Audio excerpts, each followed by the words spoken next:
सांगली जिल्ह्यातील मिरज तालुक्यामध्ये द्राक्ष हंगामात यंदाची उलाढाल 350 कोटींवर पोहोचली आहे। सुमारे 60% द्राक्ष बेदाण्यासाठी वापरण्यात आली आहे, तर उर्वरित द्राक्ष खुल्या बाजारामध्ये दलालांना देण्यात आलेली आहेत।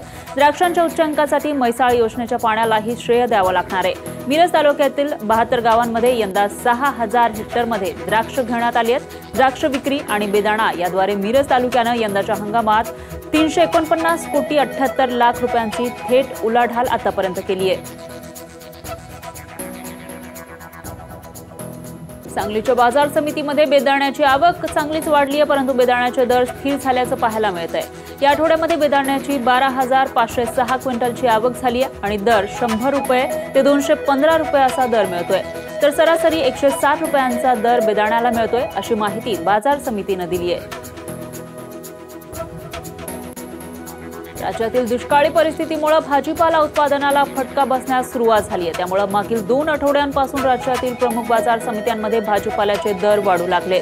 किरकोळ बाजारातही भाज्यांच्या दरात मोठी वाढ दिसून आली आहे। राज्यातील दुष्काळी परिस्थितीमुळे एप्रिल महिना अखेरपर्यंत भाज्यांच्या दरातील वाढ सुरू राहण्याचा अंदाज बाजार समितीतील सूत्रांकडून व्यक्त केला जातोय। नाशिकमधील कृषी उत्पन्न बाजार समितीमध्ये वांग्यांची 252 क्विंटल आवक झाली आहे, तर वांग्याला प्रति क्विंटल 2000 ते 3550 रुपये दर मिळालेला आहे, तर फ्लावरला प्रति क्विंटल 1000 ते 1820 रुपये दर मिळाला आहे। मात्र काही भाज्यांच्या आवकेमध्ये चढ उतार झाल्याचं दिसून आलंय। सांगलीच्या कृषी उत्पन्न बाजार समितीमध्ये हळदीची 13,392 क्विंटल आवक झाली। आवक आज 2000 वाढली आहे, तर हळदीला 6000 आणि 11,650 रुपये दर मिळतोय, तर हळदीच्या दरामध्ये 2000 रुपयांनी घसरण झाली आहे। आवक वाढत असली तरी मात्र दर घसरलेले दिसून येत आहेत। सांगलीमध्ये गुळाला प्रति क्विंटल 2850 ते 3750 रुपयांपर्यंत दर मिळालाय, तर मार्केटच्या दरामध्ये गुळाच्या किमतीमध्ये 100 रुपयांनी आज वाढ झाली। राज्याच्या तुलनेत सांगली मार्केटमध्ये गुळाला चांगला दर मिळत असतो आणि हा गुळ कर्नाटक, कोल्हापूर, सोलापूर अशा ठिकाणाहून गुळ मार्केटमध्ये येत असतो। रोजच्या रोज सौदे बाजार समितीमध्ये पार पडतात। बाजारामध्ये तेजी असताना देखील भारतीय कापूस महामंडळानं फक्त दुय्यम दर्जाचा कापूस खरेदी करण्याचा आडमुठेपणा कायम ठेवलाय। सीसीआयच्या केंद्रातील आवक जवळपास थांबली आहे, तर सीसीआयचे राज्यभरातील खरेदी केंद्र बंद अवस्थेत आहेत आणि याच वेळी पणन महासंघाच्या काही केंद्रांमध्ये कापसाची आवकच झालेली नाहीये, तर काही केंद्रांमध्ये नगण्य आवक झाली आहे।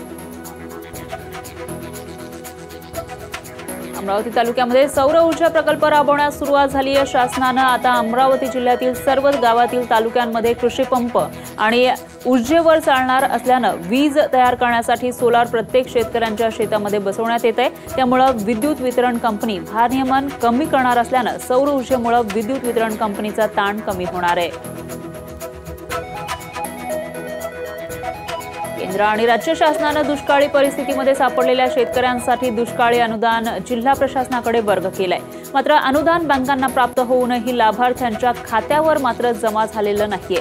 परभणी जिल्ह्यातील 9 तालुके दुष्काळी अनुदान योजनेच्या यादीत आहेत, त्यासाठी 6800 रुपयांचं अनुदान जाहीर करण्यात आलंय आणि त्याचा पहिला टप्पा 3200 बँकांना प्राप्त झालेला आहे। मात्र शेतकऱ्यांच्या हाती ते पडलेले नाहीये, त्यामुळे शेतकऱ्यांना बँकेत चक्रा माराव्या लागतायत।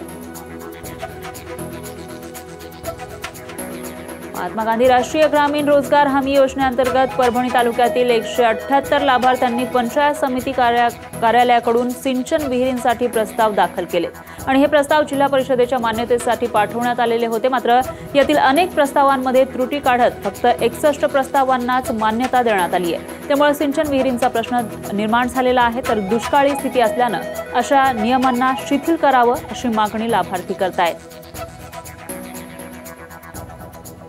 केंद्र पुरस्कृत सूक्ष्म सिंचन योजनेअंतर्गत ठिबक तुषार सिंचनाच्या अनुदानासाठी शेतकऱ्यांचे ऑनलाईन अर्ज मागवण्यात येत आहेत। मात्र जिल्ह्यातील शेतकऱ्यांसाठी ऑनलाईन अर्ज करण्याची शेवटची तारीख 15 मार्च 2019 आहे।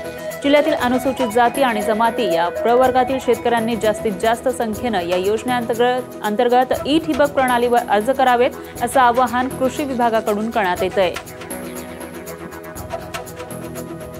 शेतकरी सन्मान योजनेअंतर्गत पालम तालुक्यातील 18,000 शेतकऱ्यांनी ऑनलाईन नोंदणी केली आहे। असं असलं तरी तब्बल 12,000 शेतकऱ्यांच्या नावांमध्ये त्रुटी निघाल्यानं हे शेतकरी अनुदानापासून वंचित राहिले। त्यामुळे या योजनेचा बोजवारा उडालाय आणि ही योजना फसवी आहे का असा प्रश्न आता शेतकऱ्यांना पडलाय। हीच परिस्थिती जिल्हा स्तरावर प्रत्येक तालुक्यात असल्यानं दुष्काळामध्ये अशा योजनेमुळे शेतकऱ्यांचा मनस्ताप वाढलाय। बीड जिल्ह्यामध्ये पीएम किसान योजनेचा बोजवारा उडाल्याचं उघड झालंय। जिल्ह्यामध्ये जवळपास 6.5 लाख शेतकरी संख्या आहे आणि त्यापैकी 5.5 लाख शेतकरी हे अल्पभूधारक आहेत। मात्र शासनानं योजनेचा लाभ देण्यासाठी खातेफोड झालेले असेल तरी देखील एकत्र शेतकरी कुटुंब गृहीत धरलं जाणार असल्याचा नियम शासनानं घातलेला आहे आणि त्यामुळे अनेक अल्पभूधारक शेतकरी या योजनेपासून वंचित आहेत। अमरावतीमध्ये विदेशी तज्ज्ञांनी कापूस उत्पादन शेतकऱ्यांना मार्गदर्शन केलंय। कापूस उत्पादक शेतकऱ्यांचा खर्च कमी करण्यासाठी 3 वर्षांपासून बीसीआय प्रकल्पांतर्गत शेतकऱ्यांना मार्गदर्शन करण्यात येत आहे आणि याच प्रकल्पांतर्गत नेदरलँड इथल्या IDH संस्थेच्या विदेशी तज्ज्ञांनी अमरावती जिल्ह्यातील काटपूर इथल्या कापूस उत्पादक शेतकरी आणि मजुरांशी संवाद साधला आणि त्यांना मार्गदर्शनही केलं। विदेशी तज्ज्ञांनी कापूस उत्पादन शेतकऱ्यांना मार्गदर्शन केले।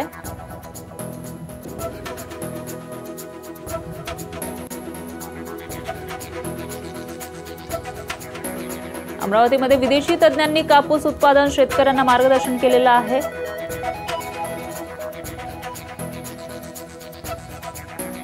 तर दुसरीकडे राज्य सरकारनं भाकड गायींना सांभाळण्यासाठी गोवर्धन केंद्रांना 34 कोटींचं अनुदान देण्याचा निर्णय घेतलाय।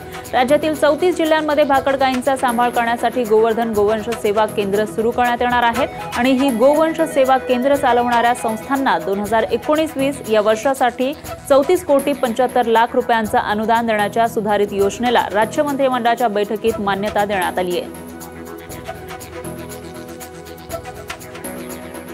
संत गाडगेबाबा अमरावती विद्यापीठाच्या विश्रामगृह परिसरामध्ये सध्या एक फणसाचं झाड चांगलं चालत बदललंय। या एकाच झाडाला जवळपास 500 फणस लागलेले आहेत। त्यामुळे हे फणसाचं झाड सध्या आकर्षणाचं केंद्र ठरतंय। फणसाला उन्हाळ्यामध्ये बाजारपेठेत मोठी मागणी असते आणि यावर्षीच्या निकोप वातावरणामुळे झाडाच्या बुंध्यापासून फणस लागले।